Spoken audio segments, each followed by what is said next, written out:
আমি সুমনা। আজকে আমি আপনাদের কাছে নিয়ে এসেছি একটা মাছের রেসিপি। তো দেখতেই পাচ্ছেন এখানে আমি একটা মাছ রান্না করেছি। এখানে 5 পিস মাছ আছে। এই মাছটা আমি রান্না করেছি। এটা আমি কি দিয়ে রান্না করলাম আর কিভাবে রান্না করলাম সেটাই আজকে আমি আপনাদের সঙ্গে শেয়ার করব। আর এই মাছটা কি মাছ সেটাও আপনাদের জানতে হলে চলে আসুন আমার ইউটিউব চ্যানেল কখনো স্বপ্নতে। সেখানেই দেখে নেওয়া যাক এই রান্নাটা আমি কিভাবে করলাম। খুব সহজ এবং খুব তাড়াতাড়ি কম উপকরণে এই রেসিপিটা হয়ে যায়। অবশ্যই আপনারা এভাবে একবার করে দেখবেন, আপনাদেরও খেতে ভালো লাগবে। তাহলে চলুন দেখে নেওয়া যাক আমার ইউটিউব চ্যানেল কখনো স্বপ্নতে আমি কিভাবে এই রান্নাটা করলাম। নমস্কার বন্ধুরা, আমি আমার ইউটিউব চ্যানেল কখনো স্বপ্নতে আজকে আবার চলে এসেছি আমার রেসিপি ঝুলি থেকে একটা রেসিপি নিয়ে। আশা করি আপনারা সকলে ভালো আছেন, সুস্থ আছেন। আজকে আমি আপনাদেরকে দেখাবো শিলং মাছের একটা রেসিপি। শিলং মাছে সর্ষে বাটা দিয়ে করব। একটু সর্ষে একটু পোস্ত দিয়ে মাছটা আমি আজকে রান্না করব। তো সেটাই আমি আপনাদের সঙ্গে শেয়ার করছি। তো এখানে দেখুন সামান্য একটু নুন আর একটু হলুদ দিয়ে দিলাম, দিয়ে মাছটা ভালো করে মাখিয়ে নেব। মাছটা ভালো করে মাখিয়ে মাছটা আমি ভেজে নেব। আর বেশি কিছু মশলাপাতি দেব না, কারণ এই গরমের মধ্যে একটু হালকা হালকা খাওয়ার চেষ্টা করব, সেই জন্য একটু হালকা করে মাছটা রান্না করব। তো চলুন তাহলে মাছটা কিভাবে করছি সেটা দেখে নেওয়া যাক। দেখুন ওই নুন হলুদ মাখানো হয়ে গেছে। এবার আমি মাছটা ভেজে নেব।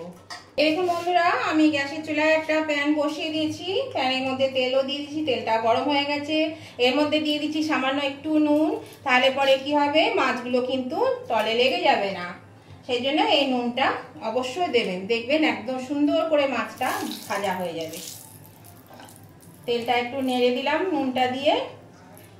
এবার আমি এই মাছগুলো ছেড়ে দিচ্ছি। আঁচটা কিন্তু মিডিয়ামে দিয়ে দিলাম।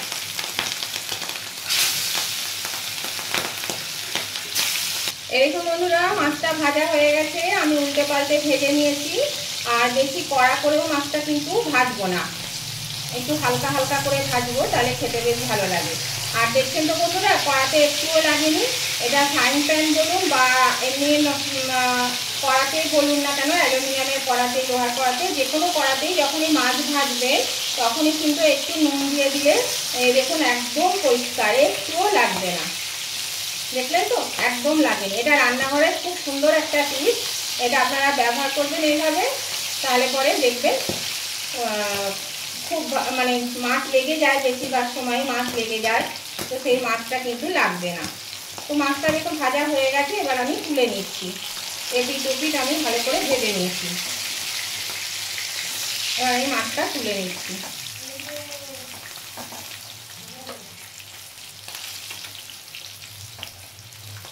আর কড়াটা দেখেই তো বুঝতে পারছেন, দেখুন একদম লাগেনি তলে, দেখলেন? এই দেখুন।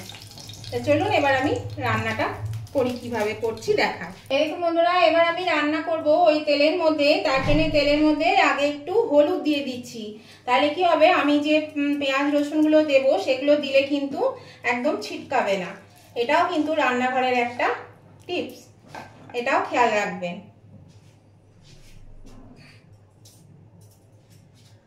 এবার আমি এর মধ্যে দিয়ে দিচ্ছি 2 টুকরো তেজপাতা, 2 টুকরো শুকনো লঙ্কা, আর দেব 1/2 চা চামচ 5 ফোড়ন। এটা দিয়ে আমি এবার এটা নেড়ে নেব। এই 5 ফোড়নের গন্ধটা বেরোলে পরে আমি দেব পেঁয়াজ বাটা। এবার বন্ধুরা এর মধ্যে আমি দিচ্ছি একটু পেঁয়াজ বাটা।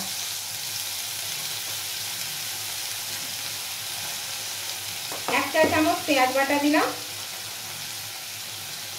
1/2 চা চামচ রসুন বাটা দিলাম। এবার আমি এটা ভালো করে নেড়ে নেব।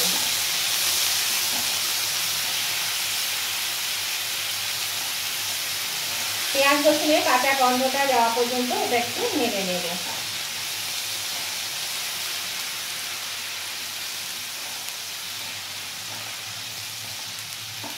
এবার আমি এর মধ্যে দিয়ে দিচ্ছি হাফ চামচ আদা বাটা। বললাম না মশলা আমি খুব কম দেব, একদম কম কম মশলায় রান্না হবে। এখানে একটা ছোট্ট টমেটো কেটে রেখেছিলাম, টমেটোটা দিয়ে দিলাম। এবার দিয়ে দিচ্ছি হাফ চামচ ধনে গুঁড়ো, আর দিয়ে দিচ্ছি হাফ চামচ জিরে গুঁড়ো।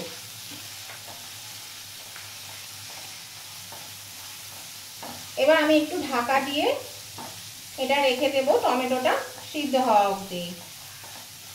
সামান্য একটু জল দেব এখানে বন্ধুরা। এই যে পোস্ত বাটার জল আছে, এই জলটাই আমি দিচ্ছি।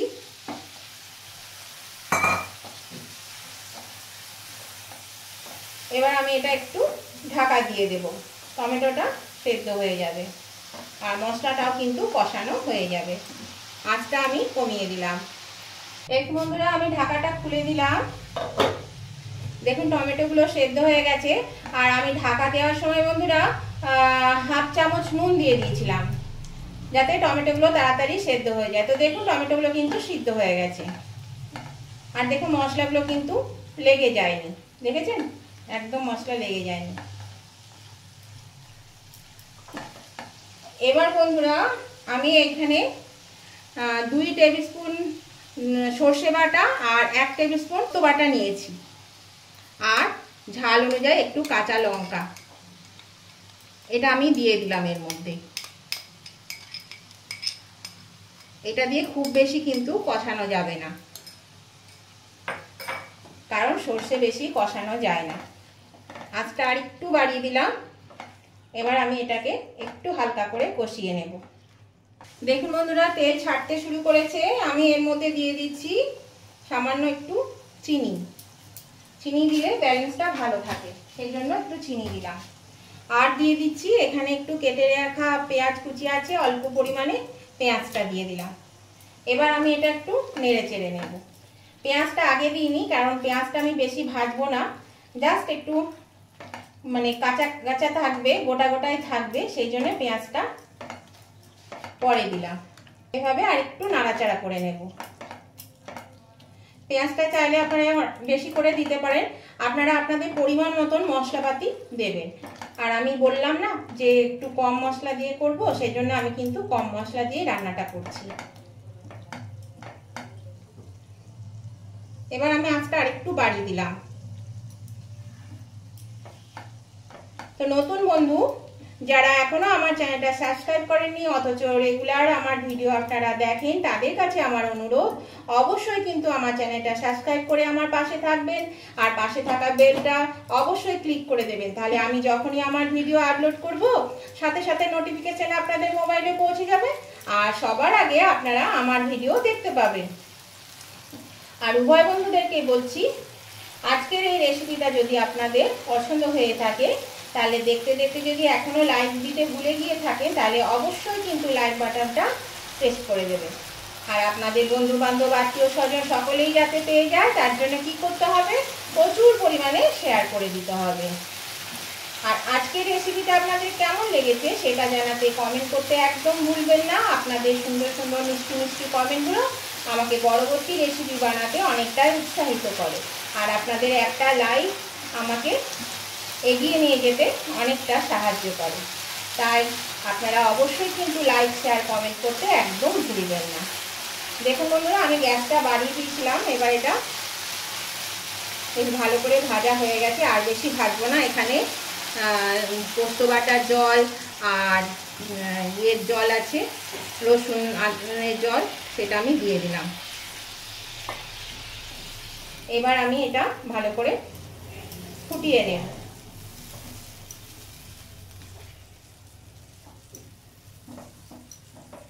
যদি এইভাবে কোনোদিন না খেয়েছেন তাহলে অবশ্যই কিন্তু একবার করে খেয়ে দেখুন।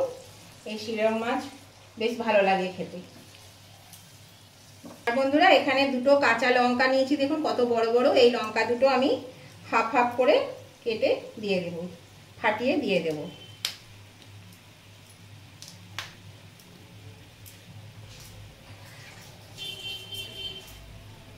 এখানে আর সামান্য একটু নুন দেব, কারণ আমার অনেকবার নুন দেওয়া আছে, সেই জন্য খুব অল্প নুন লাগবে।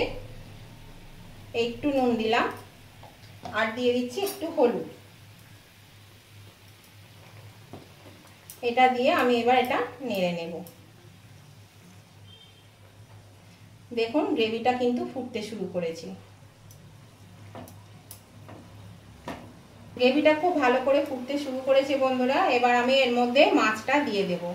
আর দেখলেন তো রান্নাটা কত সহজে কত তাড়াতাড়ি হয়ে গেল। খুব সহজে খুব তাড়াতাড়ি কিন্তু এই মাছের রেসিপিটা হয়ে যায়। আর খেতেও কিন্তু খুবই ভালো লাগে, গরম গরম ভাতের সঙ্গে খুবই ভালো লাগে খেতে। অবশ্যই এভাবে করে খাবেন, দেখবেন খুবই ভালো লাগবে।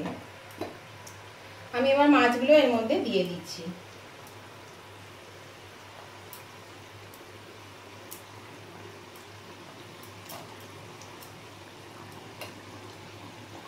মাছগুলো দিয়ে আমি মিনিট 3-4 একটু ফুটিয়ে নেব, তারপর আমি এটা নামিয়ে নেব।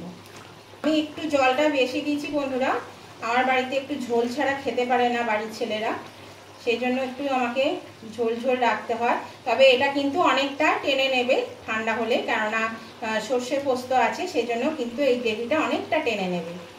তো সেই জন্য আমি এরকম পরিমাণে রেখেছি। আপনারা চাইলে কিন্তু জলটা কম পরিমাণে দিতে পারেন যদি আপনাদের মাখা মাখা খেতে চান, আর যদি বলেন যে না বেশি লাগবে তাহলে বেশিও দিতে পারেন, আপনাদের পছন্দ মতো আপনারা এটা করে নেবেন। তো এটা 3-4 মিনিট ফুটে যায়। এই দেখুন বন্ধুরা 3-4 মিনিট পরে ফিরে এলাম, মাছটা হয়ে গেছে দেখুন। আর ঝোলটাও কিন্তু এই 3-4 মিনিটে বেশ অনেকটাই কমে গেছে। এবার আমি এটা নামিয়ে নেব। গ্যাসটা অফ করে দিলাম, আমি এটা নামিয়ে নিচ্ছি বন্ধুরা।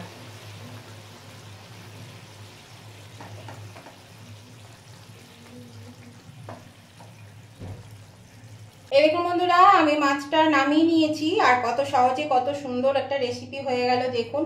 আর খুব তাড়াতাড়িও হয়, খুব কম উপকরণে। দেখুন বন্ধুরা কারেন্ট চলে গেল, কারেন্ট চলে গেছে, একটু আলোটা কম হয়ে গেছে, তো আপনারা প্লিজ কিছু মনে করবেন না, কষ্ট করে একটু দেখে নেবেন। তো দেখুন রেসিপিটা কত সুন্দর হয়েছে, আর গরম গরম ভাতের সঙ্গে খুবই ভালো লাগে। অবশ্যই কিন্তু এইভাবে একবার রান্না করে খেয়ে দেখবেন, আপনাদেরও ভালো লাগবে খেতে।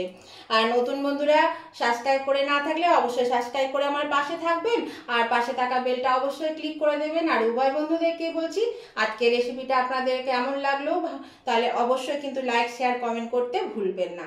আমি তাহলে আবার নতুন ধরনের রেসিপি নিয়ে পরবর্তী দিনে চলে আসবো। আজকের মতন আমি ভিডিওটা এখানে শেষ করছি। Tata, bye bye.